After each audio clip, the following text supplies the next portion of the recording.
او بهترین سیس چې درته وښیم په رمضان کې هغه صلات تسبیح دی. دا خو چې رونو بالکل ګورې پرې نه دی. انشاءالله زمونږ د کلي خلک زمونږ د مولوي صاحب برکت دی، هغه به دا سیس خو نو انشاءالله چې زنانه هم کوي او نارینه هم کوي. او تاسو خو لازما دا صلات تسبیح چې د ورځې یو ځل روزانه خو خامخا کوئ. نبی کریم صلی الله علیه وسلم خپل مبارک ترته حضرت عباس رضی الله عنه دی ترو یو ځل ځان سره کېناست. ای عباسه ګوره په مینه ورته وایي ای زما تره یو شی در در نکم، یو عطویه در نکم، یو ډالی در نکم، یو تحفه در نکم. یعنی بار بار ورته نبی علیہ السلام فرمایي او ای زما تره داسې شی در در کوم چې که تا دا وکنو زاړه او نوي ګناهونه به د الله معاف کړي، واړه او غټ به درته معاف کړي.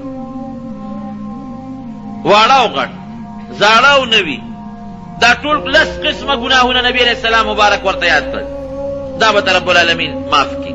کاکا جی دا بکې نو صلات تسبیح چلی وته. نو دو طریقې یې په حدیثو کې راغلي، خو اسانه طریقې دا څلورو رکعاتو نفل نیت وکړي هغه وخت چې کوم وخت نفل مونځ کېږي. او بیا چې کله سبحانك اللهم وبحمدك وتبارك اسمك وتعالى جدك ولا اله غيرك وې اعوذ بالله بسم الله دې لا نی ویلې نو پنځلس کرته به وې سبحان الله والحمد لله ولا اله الا الله والله اکبر. پنځلس کرته او شمیرل خو ګرانې نو دا لاس چې تړلي په سینه باندې په نامه نو په دې کې د ګوتې له زور ورکوه، یو ګوتې له زور ورکوه، بیا بلې له بیا بلې له ته به شمېر یادي، یا دا لاس دې وجود سره جنګېدلي دې ګوتو له زور ورکوه. بیا به اعوذ بالله بسم الله وې نو قرات به وې نو چې قرات خلاص کې قل هو دې وې مثلا نو لا رکوع د تلونه مخکې په ولاړه به وې سبحان الله والحمد لله ولا اله الا الله والله اکبر. بیا به په رکوع کې سبحان ربي العظیم درې ځله وې، د هغې نه مخکې ویلی شي او د هغې نه وروسته ویلی شي، لس کرته به وې. بیا چې د رکوع نه پاسې سمع الله لمن حمده ربنا لك الحمد نو د هغې نه پس به لس کرته وې.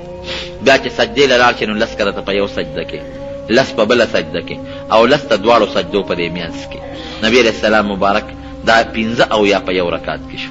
بیا چې دویم رکعت ته پاسې د قرات د بسم الله د شروع کولو نه مخکې به پنځلس کرته وې. همغه طریقه ده په لومبي کې سبحانك اللهم نه وروستو د اعوذ بالله نه مخکې، او په دویم رکعت کې سبحانك اللهم اشتري نه د بسم الله نه مخکې به پنځلس کرته وې. چې قرات خلاص شي لس کرته، په رکوع کې لس کرته، رکوع نه پورته شي لس کرته، په دواړو سجدو کې لس کرته، او له سجدو په منځ کې دا 300 کرته برابر شو.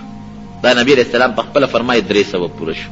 وی ګوره روزانه کوه، که د ورځې نشي کولی نو په هفته کې یو ځل کوه، که د هفته کې یو ځل نشي کولی میاشت کې یو ځل کوه، که میاشت کې یو ځل نشي کولی کال کې یو ځل وکړه، کال کې یو ځل نشي کولی کاکاجي وي عمر کې یو ځل خو یې وکړه که نه. نو رمضان کې موږ ځکه ښایو چې په رمضان کې دې صلات تسبیح یو ځل وکړو، دومره اجر به پې پروردګار درکړي لکه بغیر د رمضان نه چې دې اویا ځله صلات تسبیح کړي. څومره فایده شو. نو اسیم کوئ او که اعتکاف ته کېناسته یا د شپې مونځ کوئ نو صلات تسبیح پکې خامخا وکړئ، فایده تاسو ته او زنانو ته یې مخایي. او که پکې خطا شي سړی یو ځای دې پاتې شو نو بل ځای دې شلو وایي، لکه یو سجده کې دې پاتې شو نو چې کوم نږدې دی د سجدې درمیان دې کې دې شلو وایي. او که په مونځ کې خطا شو په سجده سهو یې کوله د سجدې سهو په سجدو کې دې نه وایي، ځکه نبی علیہ السلام مبارک 300 ویلي دي، 300 نه زیات ټول نه دي پکار. سبحان الله والحمد لله ولا اله الا الله والله اکبر دا. او که یو ځل دې پکې ولا حول ولا قوة الا بالله وې نو خیر. یو حدیث پاک یو حدیث کې دا راغلی دي او ډېرو حدیثو کې پکې د هغې ذکر نشته. معنی څونه ښه سبحان الله ای پروردګاره د هر عیب نه پاکې، الحمدلله یا الله ټول ښکلي صفتونه هغه ستا سره مناسب دي، تا له ثابت دي. لا اله الا الله د عبادت لایق بغیر د الله نه بل څوک نشته. الله اکبر الله ډیر لوی دی. لا حول ولا قوة الا بالله.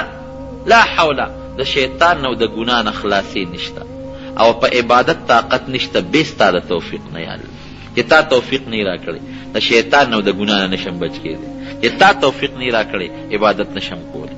څونه ښکلې معنی ده. نو دا د صلات تسبیح خو روزانه وایي، رمضان او بغیر رمضان کې. خو په رمضان کې اجر او ثواب ډیر زیات دی او بیا د شپې عبادت کې اجر او ثواب ډیر زیات دی.